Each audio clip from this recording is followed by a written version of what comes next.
noite a todos, a todas. É um grande prazer para nós estarmos aqui em mais esse webinário mensal. Nós preparamos com muito carinho cada tema que a gente escolhe. E como a Lúcia já apresentou, Lúcia, eu e Cris compomos a Tecendo Diálogos, que é uma parceria que visa promover e estimular as abordagens que favorecem o diálogo e que levam a boas conexões e a cultura de paz. E é com esse objetivo, então, que a gente desenvolve todo o nosso trabalho, não só os webinários, mas também os grupos de estudo e prática de comunicação não violenta, os cursos e todo o material que a gente gera e vocês podem encontrar no nosso site, os textos e todos os webinários que nós fizemos, nós estamos postando já no nosso site. Então, convidamos vocês a usufruir de todo o nosso conteúdo. Bom, e aí agora, então, nós vamos iniciar esse nosso novo webinário que vai tratar, como vocês já sabem, a vida é celebração e luto. Então, vou pedir para a Lúcia agora colocar compartilhar o nosso PowerPoint. E o que a gente tem para começar a dizer para vocês é que a gente escolheu esse assunto porque existe muitos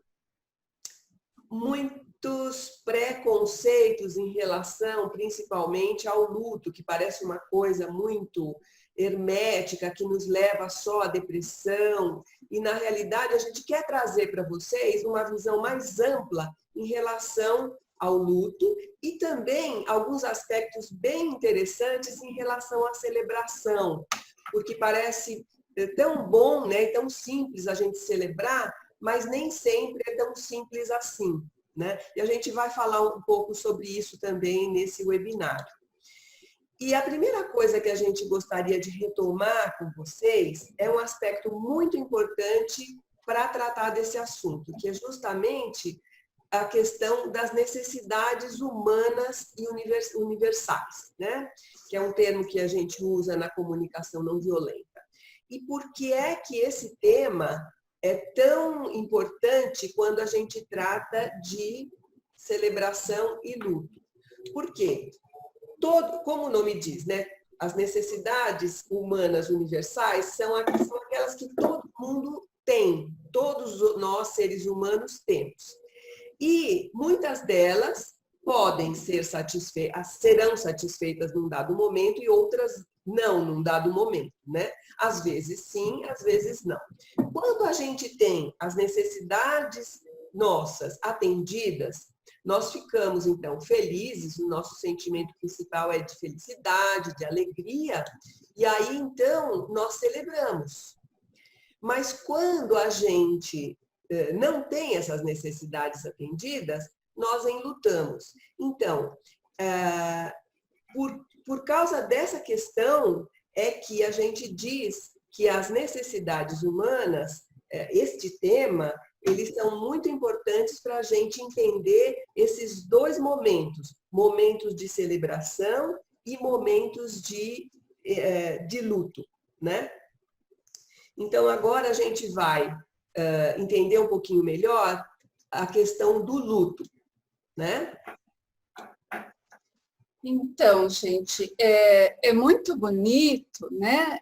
A forma como o Marshall Rosenberg, para quem não sabe, ele foi aquele que sintetizou essa abordagem que a gente trabalha, que a gente facilita cursos, anfitria grupos, né? Então, o Marshall Rosenberg, ele era um americano, né? Ele faleceu em 2015, um psicólogo, né? E ele estudou muito as questões da violência na nossa cultura, né? E então ele falava do luto né, ligado à vida, né? E o que é isso, né? Porque quando a gente fala em luto, a gente pensa em morte, a gente pensa em perdas. Então, como assim morte, perdas ligada à vida, né? Então ele dizia, eu só vou pedir, por favor, para quem tiver com o microfone aberto, para deixar fechadinho, né? Para a gente não se distrair com os barulhinhos aí de cada um. Então, ele dizia, né, que ao enlutarmos, né, se a gente tem uma perda, ou uma perda de uma pessoa, né, ou uma perda de um emprego, ou se a gente mudou de uma cidade que a gente morou a vida inteira, então a gente perdeu, né, os nossos vínculos com as pessoas dessa cidade, né, ou se tem uma perda ligada ao nosso país, né? O país passando por crises, né? O que for. Então, se a gente pode, nesse momento de perdas, entrar em contato com os nossos sentimentos, então, tristeza, às vezes impotência, às vezes raiva, né? Eu já vi pessoas que perderam entes queridos com raiva, né? Como assim você me deixou? Né? É muito legítimo, o ser humano sente tudo isso, é bem natural, né?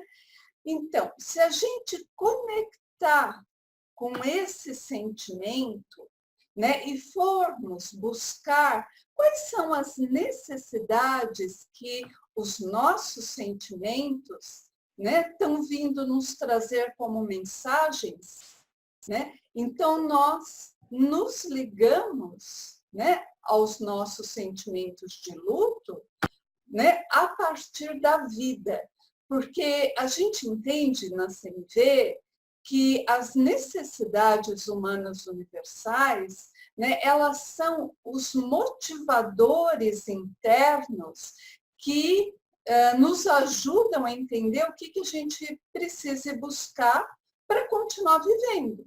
Então, por exemplo, se eu estou com muita sede, né, eu vou buscar água, vou beber alguma coisa, né? Se eu estou com muita fome, eu vou buscar um alimento, né? Se eu estou me sentindo indignada, talvez eu vá buscar a dignidade, o respeito, né? Se eu estou muito triste, talvez eu busque acolhimento, companhia, apoio.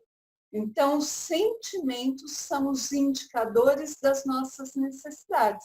E as nossas necessidades, né, elas estão ligadas à vida que pulsa em nós. Né? Então, nesse sentido, o luto, né, esse processo de aceitação das perdas, ele estaria ligado também à vida. Né? E a gente vai procurar, então, entender tudo isso. Então, as necessidades humanas, um outro nome que a gente pode dar para elas, é de que elas são a nossa energia vital, né? Aquilo que nos move, desde que a gente nasce até a gente morrer, né? Nós temos as necessidades vivas em nós, assim como os sentimentos, assim como a fome, a sede, né? É bem natural isso, é bem humano tudo isso. Então, vamos seguir. Eu espero que a gente vai falando e vai fazendo sentido para vocês. Então, eu quero trazer o luto como um processo de elaboração das perdas, né? Para algumas pessoas, vamos pensar no luto de uma morte, alguma pessoa querida morreu, né? E eu, num primeiro momento, talvez eu negue, eu não aceito a notícia, o fato, né? Eu desconfio da veracidade disso, eu levo um tempo para acomodar aquela notícia dentro de mim. E aí eu posso levar, se é uma pessoa muito querida, eu posso levar 1 ano, 2 anos, né? Elaborando, passando por muitas fases. Então, fase de negação no início é muito comum, né? Depois uma fase de raiva também pode acontecer. Isso é muito pessoal, né? Mas é tudo que pode acontecer, né? Aí eu vou entristecer, né? Eu vou ficar recolhida, né? Então, até eu reinvestir na vida, esse processo, dependendo do vínculo que eu tinha com a pessoa, pode demorar 2 anos, ou pode ser feito em 1 ano, ou pode ser feito em 1 mês, se é um vínculo não tão forte, né? A mesma coisa quando há perda, por exemplo, de um casamento, de uma parceria, né? Se eu trabalhei 20 anos num lugar e fui demitido, né? Também é um luto que vai demandar um processo de elaboração.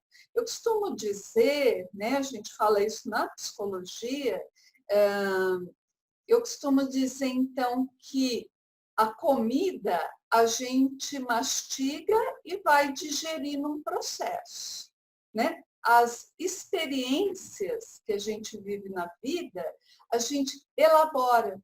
É como se tivesse uma digestão emocional. O nosso psiquismo vai trabalhar, vai produzir sentidos, às vezes vai ressignificar, né? E isso às vezes leva um tempo, como a digestão. Então, se aquilo que a gente está tentando digerir, né, é muito difícil, vai demorar mais, né? Se é mais fácil, né, talvez seja mais rápido. O processo do luto, ele é ao mesmo tempo singular, né? Então, cada pessoa vive o luto à sua forma, né? Eu já vi, por exemplo, pessoas que perderam um ente muito querido e que viveram o luto trabalhando, se afundando no trabalho. Era o jeito da pessoa, né, poder ter algum recolhimento, algum momento de ficar com ela mesma, era indo trabalhar, né, e poder elaborar seu processo. Não tem certo e errado, né? A gente vai olhar muito para o que cuida de nós, né? Então, ele é singular, por isso que não dá para a gente falar assim para uma pessoa que perdeu alguém, olha, agora você fica em casa aí 6 meses, não vai trabalhar, não sai com seus amigos, não vai para balada, fica quietinho aí. Isso talvez possa atender a mim, não ao outro, né? Até porque os sentimentos, nós entendemos que eles podem conviver juntos. Então, eu posso estar muito triste por uma perda e feliz porque nasceu o filhinho da minha melhor amiga e ela está muito feliz, eu estou feliz por ela, ou porque, né, eu passei no meu doutorado, que eu estava estudando bastante, então eu estou triste por um lado e feliz por outro. Isso convive junto no ser humano, né? Não tem obrigação de estar só triste. Outro elemento muito interessante do luto, do processo do luto, é que ele é privado, então ele acontece no meu interior, eu comigo mesma, né? Eu vivo o luto no meu mundo privado, e também, muitas vezes, eu preciso viver, né, recebendo a legitimação no público. Então, quando eu conto, né, olha, gente, hoje eu perdi, sei lá, uma irmã querida minha, né? Eu vou contar para que as pessoas validem a minha tristeza. Essa é uma necessidade do ser humano também, receber validação, né? Tanto que tem muitas culturas, inclusive aqui no Brasil, que tem as choradeiras, né? Aquelas pessoas que vão para os rituais, para os velórios, né? Chorar a perda daquela pessoa. Quer dizer, elas contaminam as pessoas que estão ali, né? Com o choro, para ter um momento de lamento da dor público, né? Esse momento de lamento, ele fica validado em cada um de nós, né? Então, essa legitimação, essa validação, quando a gente, né, compartilha nossas perdas, né, ela nos ajuda a digerir, a elaborar o nosso processo. Uma outra forma de falar do que é um luto, a gente diria, citando um dos primeiros estudiosos, um psicólogo que estudou muito a teoria da formação de vínculos, né? Ele estudou na natureza, nos animais e nos humanos, né? O Bowlby, né? E ele dizia, então, que o luto é uma reação, né, natural, humana, ao rompimento de vínculos. Então, a gente pode, assim, ter uma certa compaixão, uma certa empatia, quando a gente ouve falar de uma pessoa muito distante, nossa, que morreu, né? Mas a gente não entra num luto tão profundo. A gente vai entrar numa dor, num processo profundo, quando nós temos vínculo com a pessoa que morreu. Ou, né, se a gente está falando luto como outras perdas, né? Quando essa perda está próxima, está ligada a algum vínculo nosso, como eu falei, casamento, né? Quando tem uma separação, emprego, mudança de casa, de bairro, de cidade, crises, né? Imagina a época de guerra, né? Quanto luto as pessoas viviam, né? Outro item, né? Emergem vários sentimentos simultaneamente. Então, como eu falei, às vezes a pessoa fica com raiva, né? Depois, talvez, ela, embaixo da raiva, ela vai encontrar tristeza, né? Às vezes ela fica insegura. Eu me lembro de uma pessoa que eu atendi, que era uma mulher que perdeu o marido, ela ficou viúva, e esse marido era o provedor da família. Então, ela começou a ficar com muito medo de como ela iria sobreviver. Então, tinha a dor, tinha a tristeza, né? Em algum momento ela expressou raiva, como assim você me deixou, né? E em muitos momentos ela trazia insegurança, ela trazia medo, né? Um medo ligado até à sobrevivência mesmo. Então, isso tudo convive junto, pessoal, né? Na complexidade do ser humano. E a gente pode pensar que nós vivemos pequenos lutos diariamente, né? Quando a gente pensa no processo de envelhecimento, né? Não tem ninguém aqui ficando mais novo, né? Nós estamos sempre ficando mais velhinhos. Então, né? Às vezes o joelho começa a doer, às vezes, né? A gente olha para a nossa pele está perdendo viço, não é? E não é tão fácil manter o peso mais, os hormônios às vezes estão desregulados, quer dizer, nós estamos convivendo, né, com essas mudanças, né, o tempo todo na vida. Né? A vida tem momentos de ganho e momentos de perda, né, convivendo juntos. Ô, Lúcia, é legal também comentar sobre um outro psicoterapeuta importante, o Francis Weller, que ele fala em 5 portões do luto, né? Então, um é o mais óbvio deles, que é mostrar que nós perderemos as pessoas que amamos, né? A outra coisa é quando parte de nós não amamos. Então, quando tem uma parte de nós que nós não amamos, que é isso que você está dizendo, quando a gente envelhece, tem umas coisas que a gente não gosta muito, mas enfim, né? Então, também é motivo de luto, mas é outro sofrimento, é diferente do que a perda de uma pessoa. Depende também de quem. Quem liga muito para a estética e não consegue acompanhar o envelhecimento também tem essa questão. E ele fala também das dores do mundo, que não são dores assim, pessoais, né? pessoais, são dores que estão por aí. Quando a gente passa na rua e vê alguém sofrendo, ou quando a gente lembra da África, que também tem um povo, tem muita gente sofrendo, isso dói também. Isso também, a gente também pode lutar por isso, né?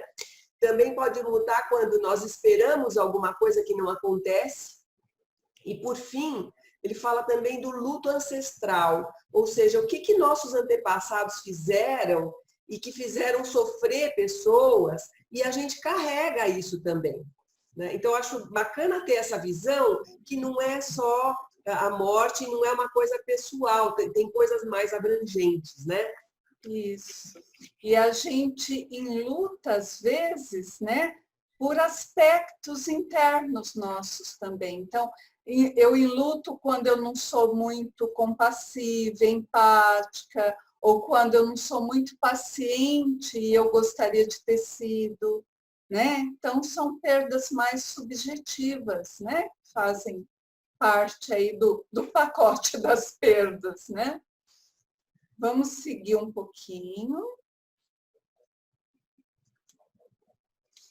Então, pessoal, por que a gente tem falado bastante, né, nos nossos grupos, enfim, né? Eu, como psicóloga, estou sempre lembrando da importância do processo, né, de aceitação, né, das perdas. Por que o luto é importante? O luto, eu costumo dizer que muitas vezes o luto é a saída da nossa onipotência. Então, quando a gente está muito desejoso de um poder absoluto, um poder que nós não temos, um poder que não é humano, né? Costumo dizer, quando a gente está brincando de Deus, né? E se exige, porque essa brincadeira ela é grave, porque a gente vai querendo, né, ter um poder que nós não temos, ter uma perfeição que a gente não tem, né? Então a gente vai querer produzir coisas que a gente não vai conseguir produzir, né? E isso vai nos dar muita frustração e às vezes a insistência nisso, né, nos machuca demais. Então, quando a gente aceita, né, que nós não temos todo esse poder que a gente gostaria, né, isso dá fluxo para a nossa energia mental, psíquica.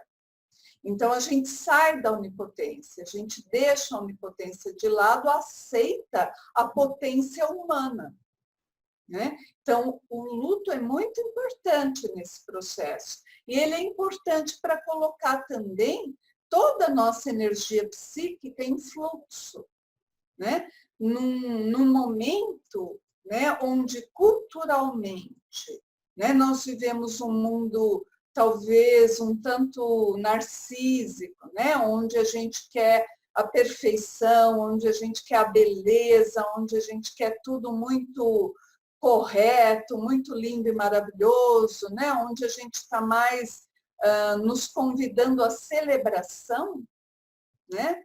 Então, nesse momento, o luto é a contrapartida que vai balancear, né, a vida.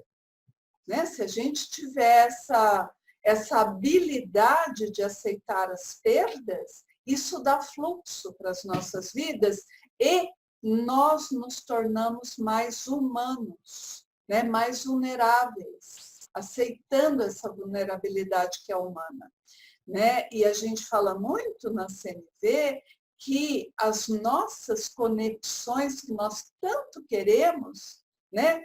Conexões humanas, elas se dão no terreno da vulnerabilidade. Então, o luto é importante para fluxo, para manter a estrutura da personalidade do indivíduo, né? E um dos maiores estudiosos do luto, né, um psicólogo inglês, né, o Parks, né, ele tem essa frase que eu acho muito bacana.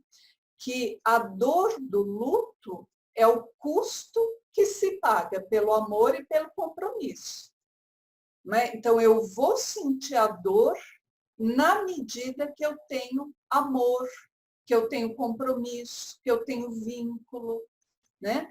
E é muito proporcional, pessoal. Se eu tenho um vínculo, uma relação muito complicada com uma pessoa, vamos dar um exemplo. Se eu tenho uma relação complicadíssima com meu pai, uma relação tóxica, uma relação violenta, né, de amor e ódio, se eu perdesse o meu luto seria bastante complicado, tanto quanto a relação que eu teria com ele. Então, o luto é muito proporcional, a qualidade do luto é muito proporcional à qualidade da minha relação, ou com a pessoa, né, ou com aquilo que eu estou perdendo.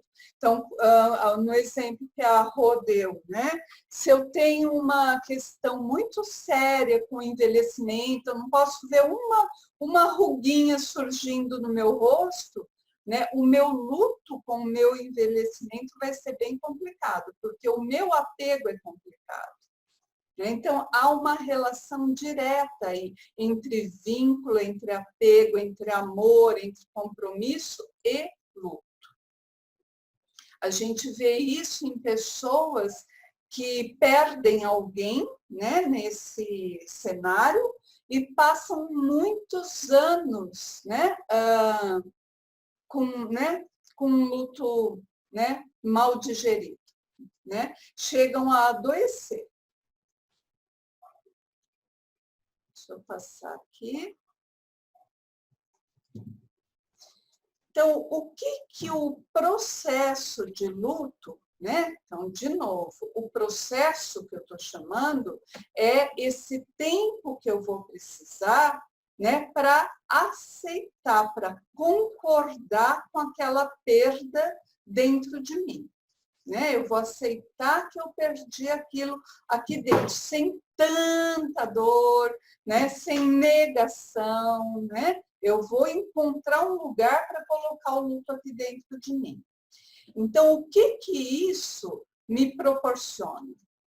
Me proporciona reconstrução de recursos em mim, né? E a possibilidade de eu me adaptar às mudanças, quer elas sejam objetivas, né, no meu mundo concreto, quer essas mudanças sejam internas. Né? Então, como eu vou viver sem aquela pessoa que eu amei tanto? Como eu vou viver afetivamente? E como eu vou viver fisicamente, materialmente? Né? Se eu vivo o processo, eu vou me abrindo para encontrar essa possibilidade de me adaptar.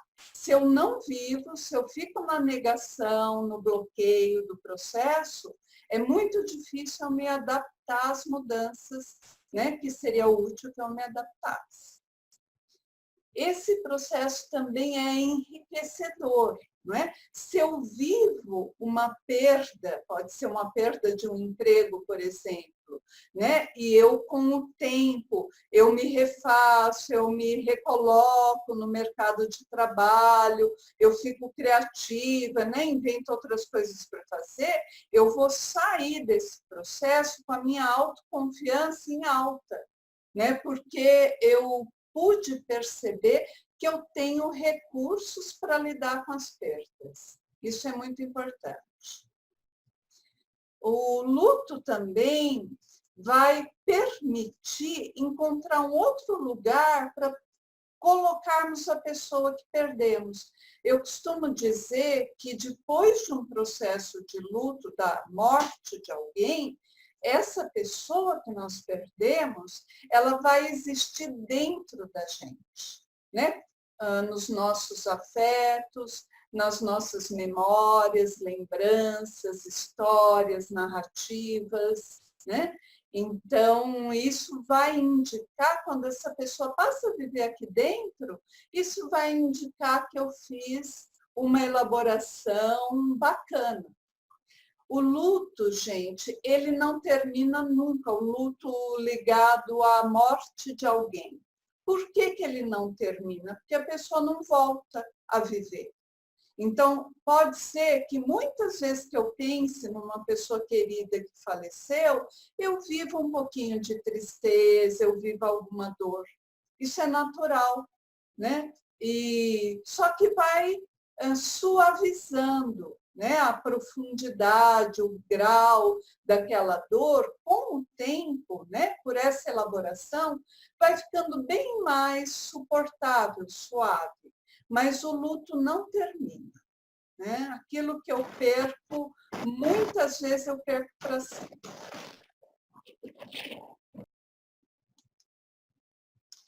Então, o luto também, ele me ajuda, né, a dar sentido, um sentido pessoal ao que aconteceu. Né? Às vezes, a gente perde uma pessoa por uma doença tal, e a gente vai ver o médico falando por que essa pessoa faleceu tal. Então, a gente fala, a ciência explica, né? Mas não dá sentido. O que dá sentido é a vivência interna, né? Muito ligado a sentimentos, muito ligado a necessidades. Isso vai construir um sentido para a gente viver essa experiência.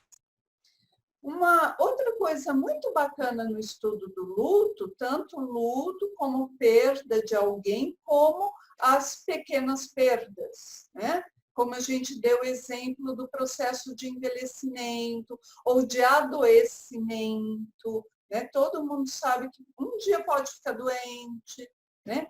Então, a gente chama isso de luto antecipatório, né? O que é isso? Em relação a uma pessoa, né? Se a gente vai fazer o luto de uma pessoa terminal, né? A gente vai procurando aceitar essa experiência porque a gente sabe que ela vai acontecer. Então, isso nos permite nos despedirmos da pessoa. Se tem alguma reparação para fazer com ela, a gente pode fazer. Se tem algum pedido, sei lá, algum pedido de perdão, né? Alguma reparação, né? Isso pode ser feito, né? Então, quando eu aceito, quando eu concordo com a perda, né, eu também posso lidar com isso a meu favor. Então, esses autores, né, citados aqui embaixo, foram também grandes estudiosos da manifestação do luto saudável, né, em relação à morte de uma pessoa próxima. Claro que a gente está falando do luto geral, né? Agora, os estudos que a gente tem estão muito ligados ao luto das pessoas que nós perdemos, né? Até porque os psicólogos atendem muito, nós atendemos muito no consultório, né? Pessoas que chegam com uma certa vivência de muita dor, às vezes até desestrutura, depressão, né, por conta da morte de uma pessoa querida. Mas o convite que eu quero fazer aqui é para vocês levarem esse tema, né, para todas as perdas, tá? Né, com graus diferentes.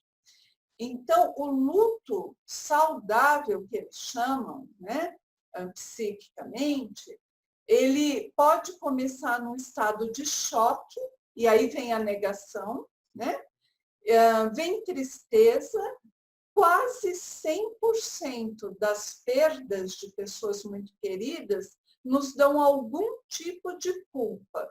A gente identifica isso quando a gente fala ou ouve alguém falar assim, ai, mas se eu tivesse levado ele em outro médico? Ai, mas se ele tivesse feito tal tratamento? Né? Quer dizer, é como se ainda faltasse coisa para a gente fazer. Né? Então, é como se a morte, a perda, né, não pudesse existir.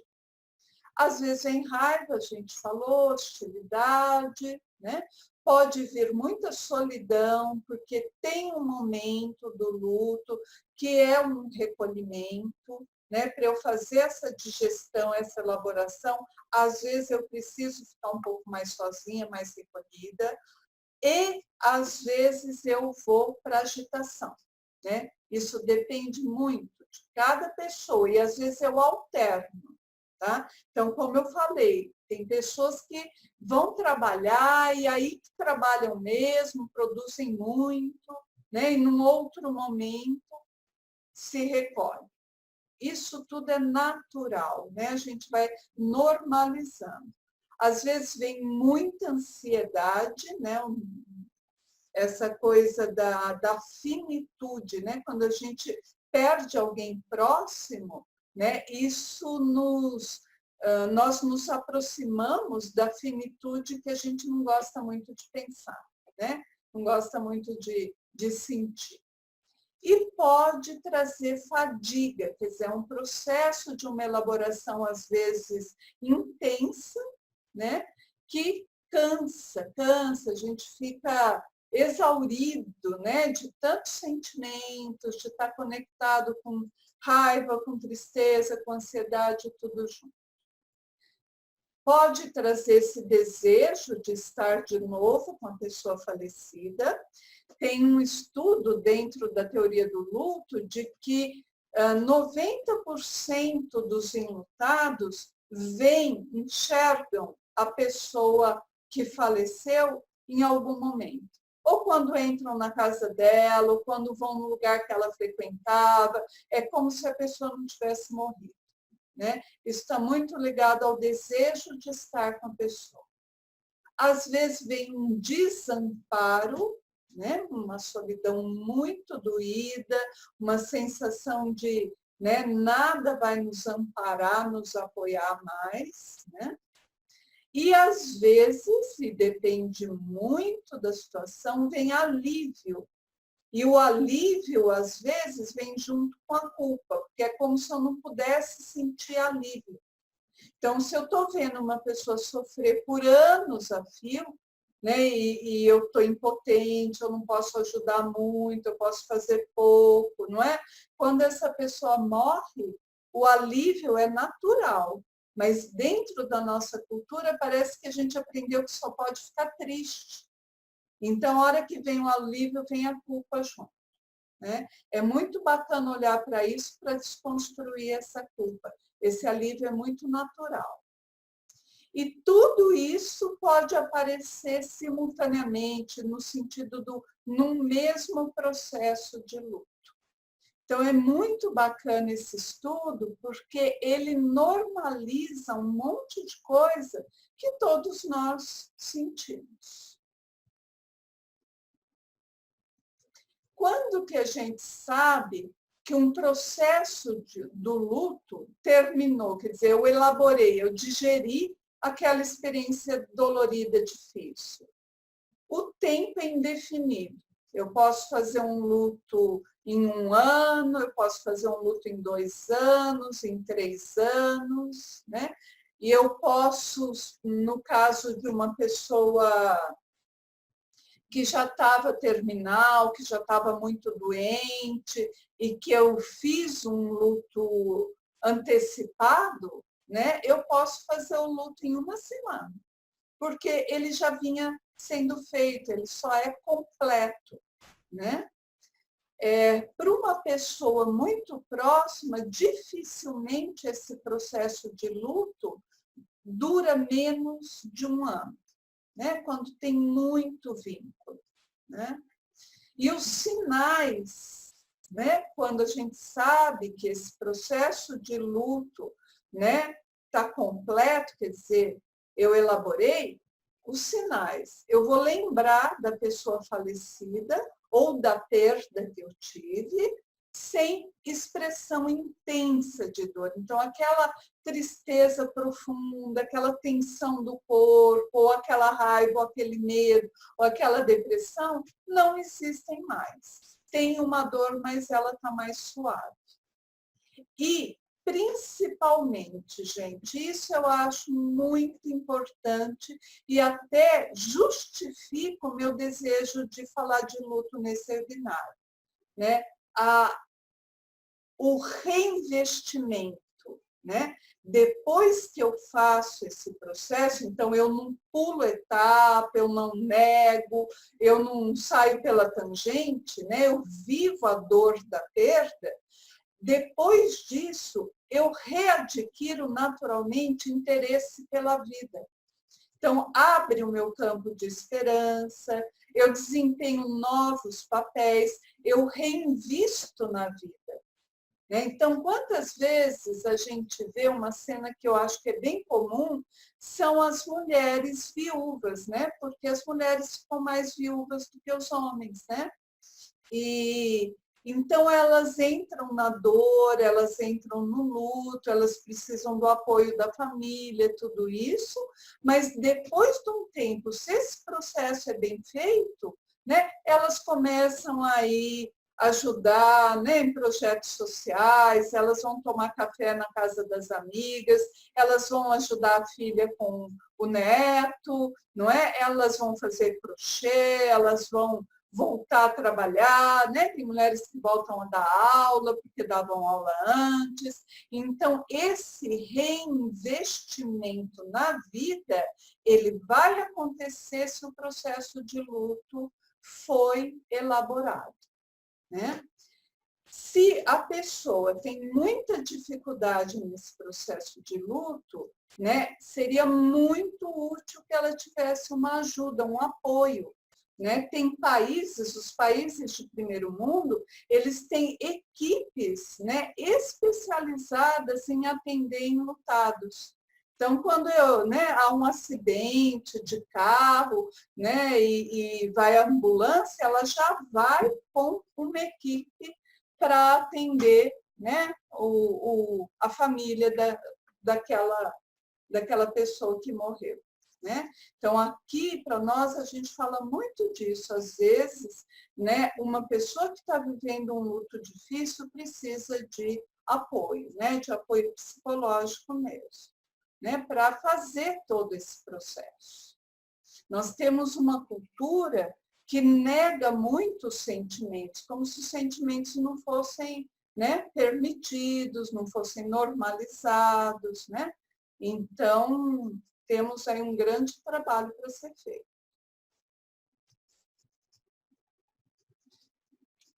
Então, o processo terapêutico do luto, né? 2 mudanças psicológicas são necessárias.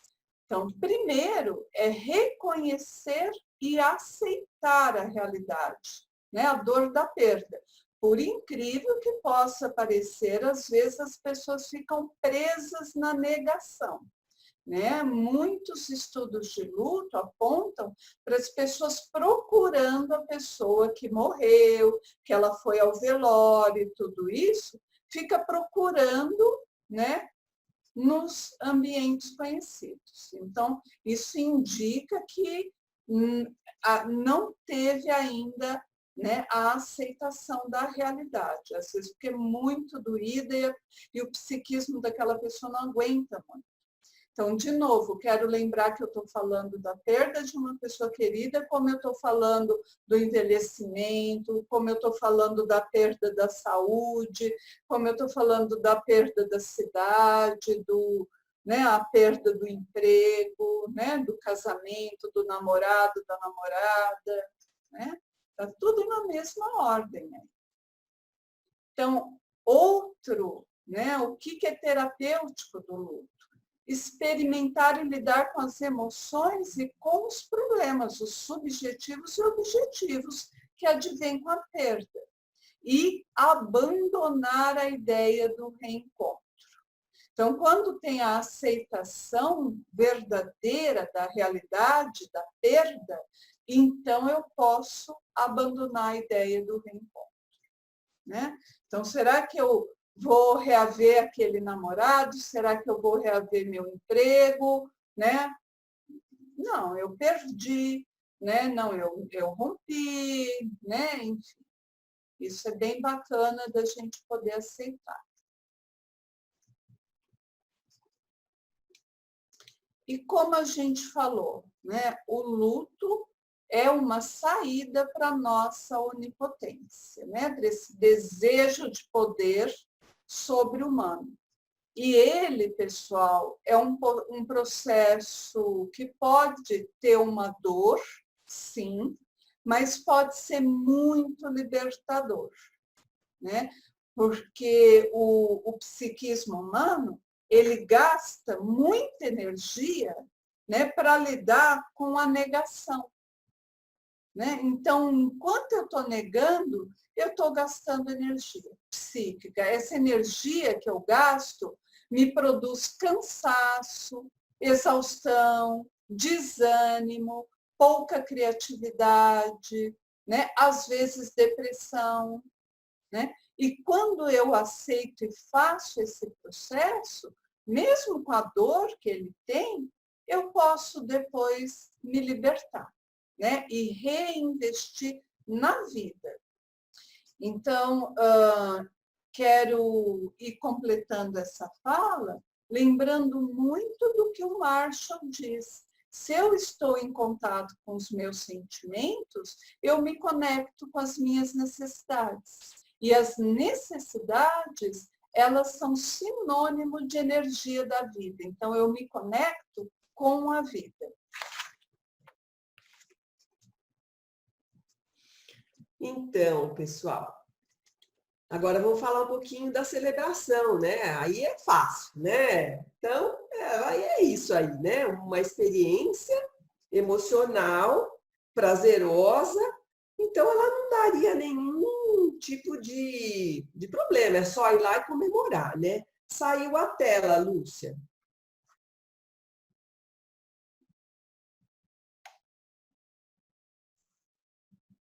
Isso. Então, tranquilo, né? Necessidades atendidas, vamos comemorar, vamos celebrar. Mas nem tudo são flores, nem, não é simples assim, né? E eu pergunto a vocês, vocês já se pegaram num momento assim de alegria e de repente se contém? Espera aí, eu não vou celebrar tanto assim.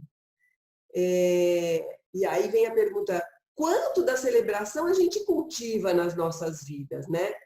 E o que acontece que a gente, às vezes, se contém e não celebra? Bom, de repente pode ser o seguinte, né? Lembra no começo que eu falei que um dos tipos de luto é a dor do mundo, né? Então, como é que eu posso celebrar de verdade, com toda a potência, se tem alguém sofrendo do meu lado, se eu sei que tem alguém doente, se eu sei que tem alguém com fome? Então, eu não mereço celebrar. Ou se eu celebro, eu celebro bem pequenininho, que é para eu mesma justificar para mim que, peraí, eu estou reconhecendo que tem gente que não teve a felicidade que eu tive. E aí a gente perde a oportunidade de realmente expor aquele sentimento que está tão grande dentro da gente, uma satisfação. Imagina, uma satisfação por um reconhecimento, uma satisfação por uma consideração, pelo respeito que alguém te deu, enfim, várias necessidades que podem te dar alegria, né? Ou uma satisfação por você ter conseguido uma viagem que você tanto desejava, enfim, 1000 motivos para celebrar, só que muitas vezes nós abortamos essa comemoração, essa celebração, por conta dos inúmeros lutos que existem. Então, quando a Lúcia traz que o luto também ele tem vida, né? Porque ele trata das necessidades, né? E também das necessidades que são atendidas, que devem ser atendidas. Então, a celebração é o resultado de uma necessidade atendida, e ela é vida. Então, vamos dar espaço à vida, né? Então, muitas pessoas não dão esse espaço, não comemoram completamente. E daí, o mesmo sentimento, a mesma dificuldade, a mesma frustração, quando você tem um luto, você pode ir acumulando essas frustrações por conta de não celebrar o atendimento das suas necessidades, né? Por outro lado, tem também pessoas que buscam só o atendimento da necessidade e a comemoração intensa, né? E constante. E querem passar a vida inteira celebrando, mas infelizmente isso não é possível, porque, como a gente disse, a vida é celebração e luto. Então, existe uma gangorra aí que acontece ao longo da nossa vida inteira. Então, a gente não vai ficar de luto a vida inteira e não vai celebrar a vida inteira. Mas é legal ter essa imagem do equilíbrio que existe entre as duas forças, né? Essa gangorra nunca vai ficar parada num equilíbrio. Ela sempre vai pender para um lado e para o outro. E o legal é a gente reconhecer isso dentro da gente, né? E não levar quando acontece o luto, não levar isso para o lado de que, bom, agora eu deprimi para sempre e não tem mais jeito. Não, vamos nos direcionar para a vida. O que a vida nos traz que a gente pode, com o tempo, se dar conta desse processo de luto e caminhar para a vida novamente, né? Então é isso, né? Se eu percebo uma ruga nos meus olhos, tudo bem, eu estou com essa ruga, eu enluto por essa ruga, mas eu também celebro, porque é mais um dia que eu vivi, né? Então, tem, por exemplo, a Fernanda Montenegro, que ela sempre falava isso, né? Que as rugas, elas demonstram a minha vida, né? Então, tem gente que não quer deixar as rugas, porque demonstra, a ruga em volta da boca, ela mostra quantos sorrisos eu dei, né? Então, vamos levar isso também. A gente celebra, a gente enluta e celebra ao mesmo tempo, né? Então, por isso que a vida é composta por momentos de celebração e outros de luto. É natural, é assim que é a vida, né? Bom, aqui uma literatura a respeito do assunto, né? A gente depois, vocês vão ter isso enviado para vocês e vocês vão ter um webinar, então vocês podem depois se basear nessa literatura. Nós encerramos o nosso webinário e oferecemos para vocês toda a nossa gratidão pela companhia que vocês nos deram.